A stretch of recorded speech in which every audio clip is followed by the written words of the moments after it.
क्योंकि जब माता रमाबाई जी, हम जैसे अच्छे कपड़े तो थे नहीं उनके पास, शायद उनकी देन की वजह से आज हम अच्छे कपड़े पहन पा रहे हैं। तो एक बार बाबा साहब का सम्मान होना था और वहाँ बाबा साहब को जाना था। तो जब बाबा साहब वहाँ पे गए और उनका सम्मान होना था, तो रमाबाई ने सोचा क्यों ना मैं भी साहब का सम्मान देखने जाऊँ, और पर मैं क्या करूँ, मेरे पास तो कपड़े भी नहीं हैं अच्छे, क्या करूँ, मैं कैसे जाऊँ।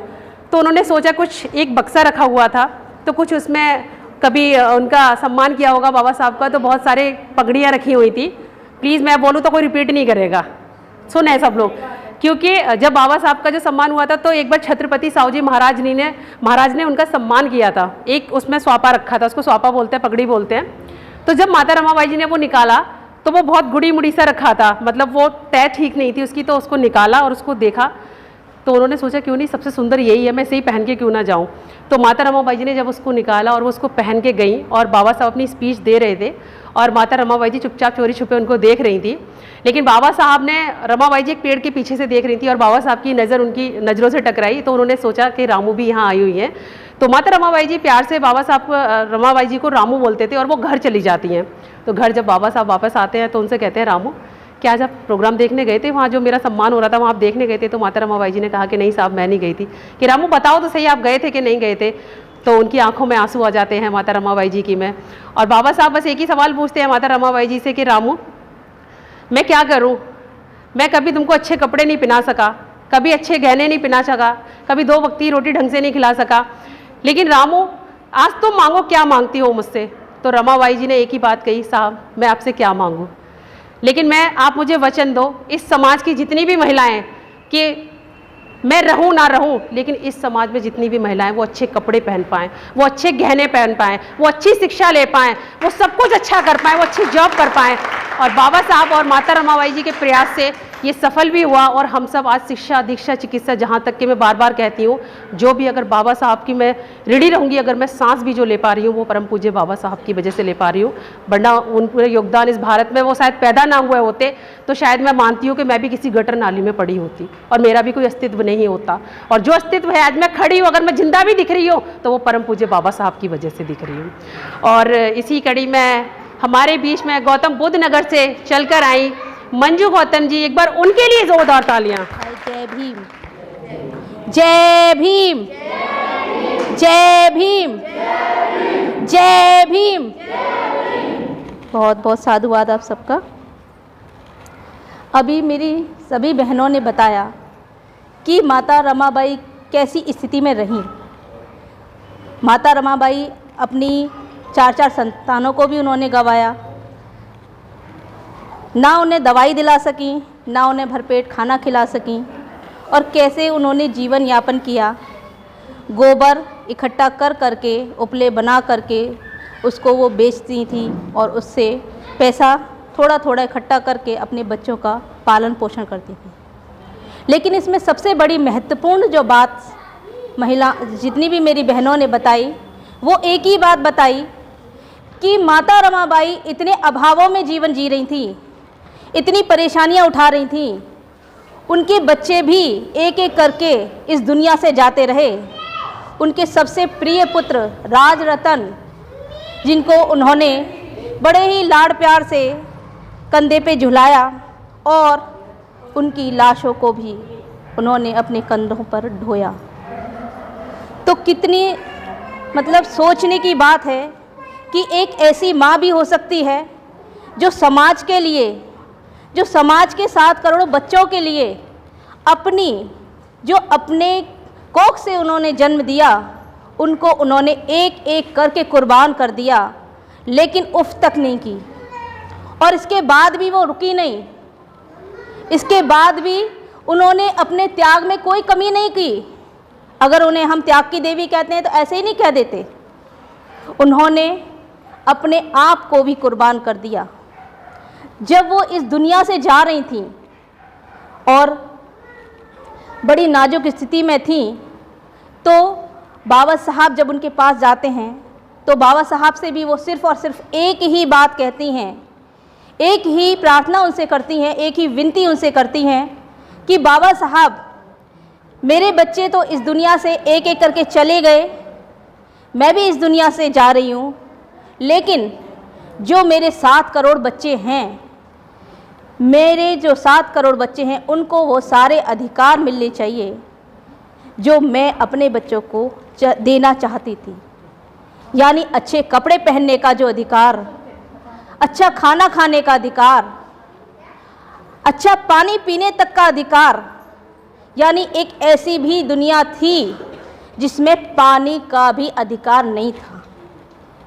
जिस तालाब से कुत्ता, बिल्ली, गाय, बैल, भैंस, मतलब जानवर भी पानी पी सकते हैं, उसमें नहा सकते हैं, लेकिन हमारे समाज को उसमें पानी पीने का अधिकार नहीं था। ऐसी लड़ाई भी हमारे बाबा साहब ने हमारे लिए लड़ी।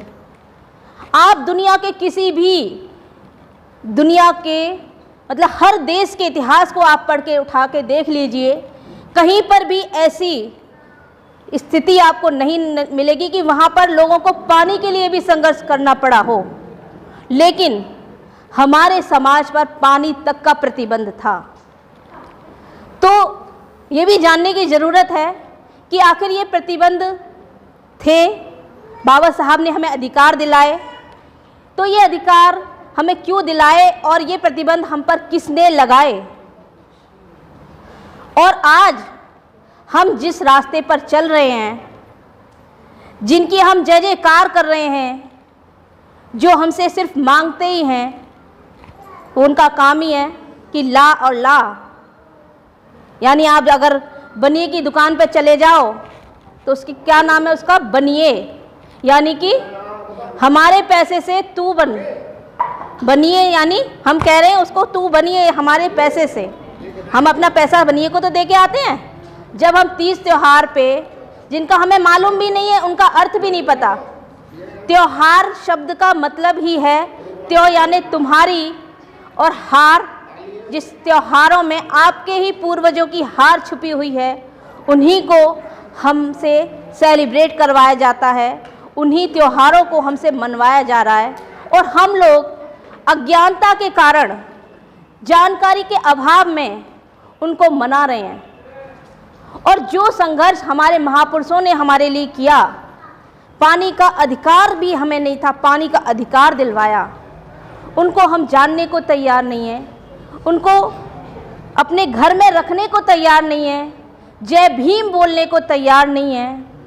और अपने महापुरुष के, जो हमारे महापुरुष हमारे लिए रास्ता बता करके गए, जो हमारे लिए बातें बता करके गए, उनको मानना तो दूर, उनको सुनना तो दूर, उन पर मानने को और चलने को तो बिल्कुल भी तैयार नहीं है। क्योंकि अगर हमने बाबा साहब की बात मानी होती, अगर हमने महात्मा बुद्ध की बात मानी होती, अगर हमने कबीरदास जी, रविदास जी, ज्योतिबा फूले जी की बात अगर हमने मानी होती, तो आज हमारी स्थिति ऐसी बिल्कुल भी नहीं होती। हम अब तक ऐसे से, यानी लेने वाले से देने वाले बन चुके होते। अगर हम बाबा साहब को देखें, उनकी मूर्ति को देखें, उनकी जो स्टैचू लगे होती हैं जगह जगह, तो उनकी स्टैचू किस स्थिति में होते हैं, ऐसे होती है उनकी उंगली। तो क्या कोई बता सकता है कि आखिर उनकी जो उंगली इशारा कर रही है ऐसे क्यों है? क्या संदेश देना चाहते हैं बाबा साहब हमें? कोई भी हाथ उठा के बताइए। ये तो हमारी टीम है, ये तो सब जानती हैं, लेकिन मैं आप समाज से बात करना चाहती हूँ कि क्या आप लोग जानते हैं कि जिनकी वजह से हम अच्छे कपड़े पहन रहे हैं, जिनकी वजह से हम अच्छा खाना खा रहे हैं, अच्छे घरों में रह रहे हैं, पानी साफ पी पा रहे हैं, यानी सब कुछ, शिक्षा से लेके अधिकार से लेके सब कुछ जिनकी वजह से है, उनके बारे में हम क्या जानते हैं? यहाँ तक कि अगर मैं किसी से पूछ लूँ कि बाबा साहब का जन्म कब हुआ, बाबा साहब कहाँ पैदा हुए, ये भी अगर किसी को पता हो तो बड़ी बात है। क्या कोई बता सकता है कि बाबा साहब कब पैदा हुए? 14 अप्रैल 1891 को बाबा साहब मऊ महाराष्ट्र में पैदा हुए और मध्य प्रदेश में पैदा हुए, और मंगलवार के दिन पैदा होकर के बाबा साहब ने हम सबका मंगल कर दिया। लेकिन विडंबना देखिए कि माता रमाबाई जी 4-4 बच्चे कुर्बान करके चली गईं। बाबा साहब ने अपनी पूरी जवानी कुर्बान कर दी, अपना परिवार कुर्बान कर दिया, अपनी पत्नी कुर्बान कर दी, और इतनी सारी डिग्रियां होने के बाद, सिंबल ऑफ नॉलेज होने के बाद, बैरिस्टर होने के बाद भी वो अपने परिवार को, अपनी पत्नी को एक साड़ी तक भी नहीं दिला सके। और फिर भी हम लोगों को बाबा साहब की कोई ज़रूरत नहीं है, उनके बारे में जानने की कोई ज़रूरत नहीं है। क्या बाबा साहब की 22 प्रतिज्ञाओं के बारे में यहाँ कोई जानता है? नहीं जानते। अगर हम बाबा साहब के 22 प्रतिज्ञाओं को जान लेते, उनके विचारों को जान लेते, उनकी बताई हुई बातों पर अगर हम चल लेते, तो आज हमारी ये स्थिति बिल्कुल भी नहीं होती। क्योंकि बाबा साहब हमें 2 चीज़ें दे करके गए हैं। एक वसीयत आरक्षण के रूप में, जो कि धीरे धीरे हम सबसे छीना जा रहा है, लेकिन उसको लेने के लिए हम लोग ज़रूर प्रयासरत हैं। लेकिन एक जो दूसरी कीमती चीज़ हमें दे करके गए, वो थी बाबा साहब की नसीहत जो उन्होंने 22 प्रतिज्ञाओं के रूप में हमें बताई। उसको अगर हम जान लेते तो आज इस देश के शासक की श्रेणी में हम लोग आ चुके होते। आज हम देने वाले बन चुके होते, लेकिन हम लोग उन्हीं पुरानी रीति रिवाजों को, उन्हीं परंपराओं को, उन्हीं त्योहारों को ढोए जा रहे हैं जो हमारे महापुरुष हैं, जिन्होंने हमारे लिए सब कुछ कुर्बान कर दिया। यहाँ तक कि मतलब एक ऐसी माँ की कल्पना कोई कर सकता है? जिन देवियों पर हम चढ़ावा चढ़ाने जाते हैं, वो देवियाँ हमसे सिर्फ चढ़ावा मांगती हैं। कोई चुनरी चढ़ा के आता है, कोई नारियल फोड़ के आता है, कोई कुछ करके आता है, कोई कुछ करके आता है। दे के आते हो ना, पहले दे के आते हो कि नहीं दे के आते? और 9-9 दिन के उपवास रखते हो भूखे पेट।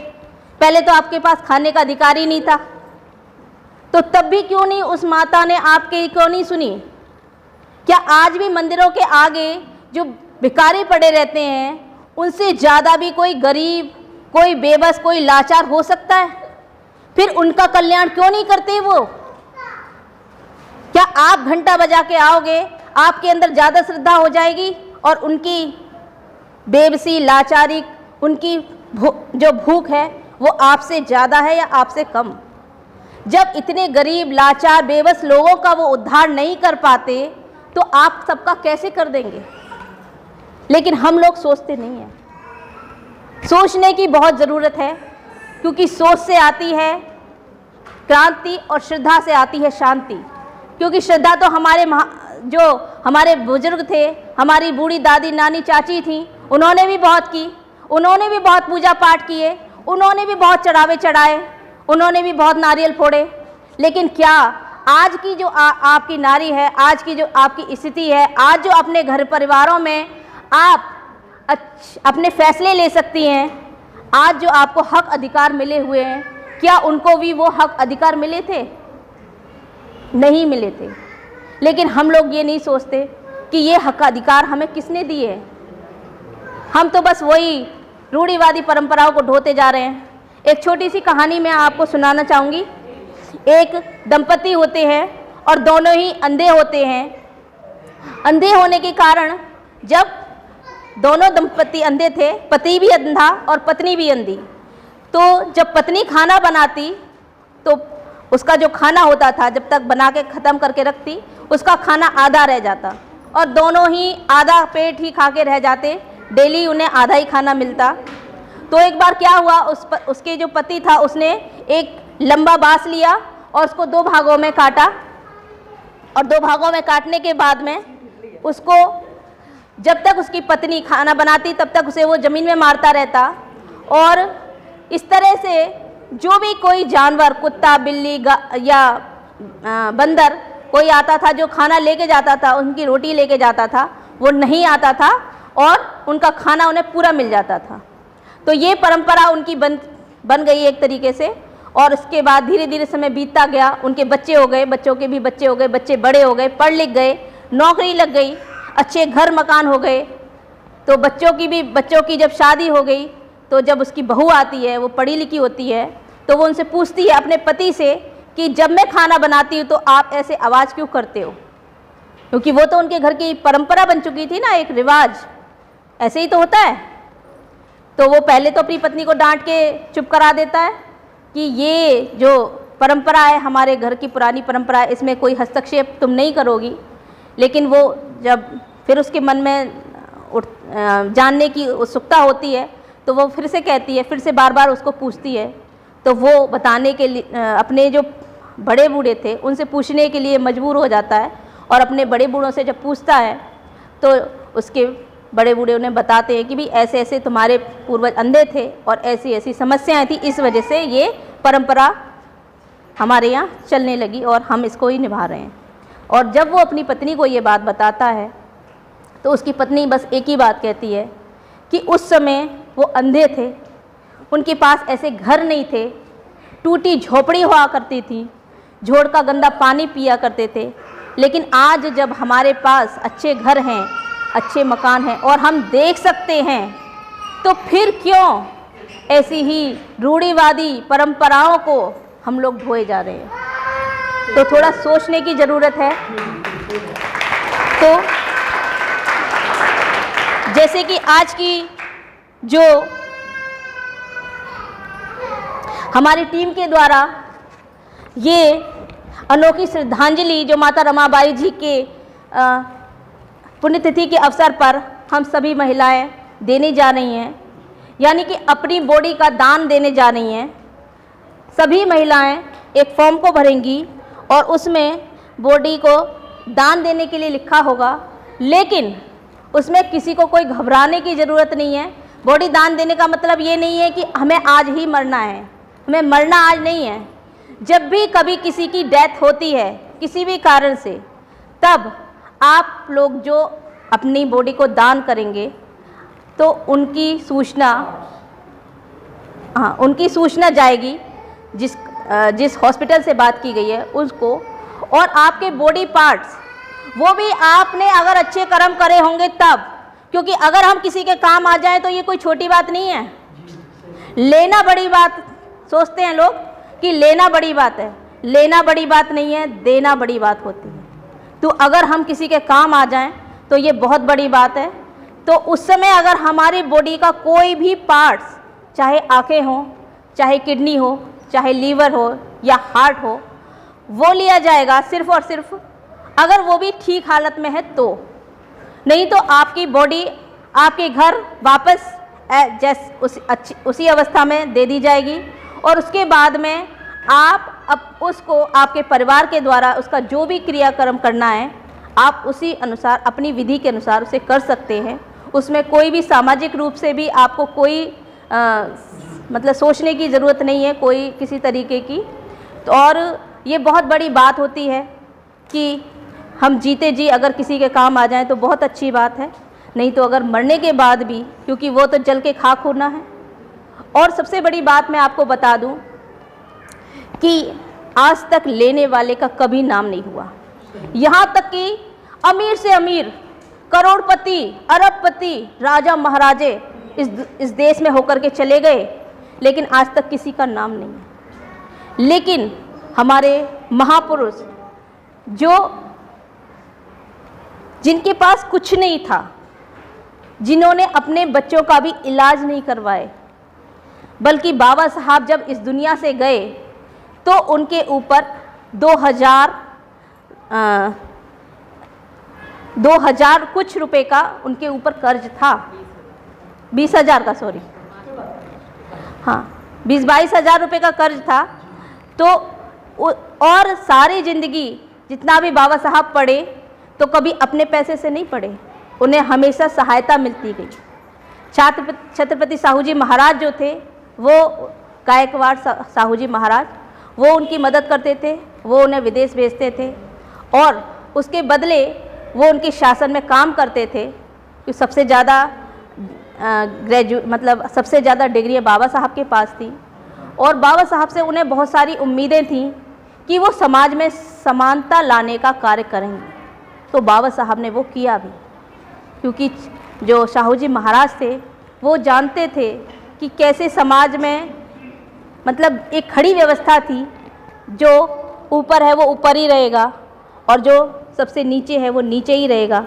यहाँ से यहाँ कोई, इस बिल्डिंग में कोई सीढ़ियाँ नहीं थी, यानी नीचे से ऊपर जाने की कोई व्यवस्था नहीं थी। इस खड़ी व्यवस्था को बाबा साहब ने ऐसे से ऐसे किया,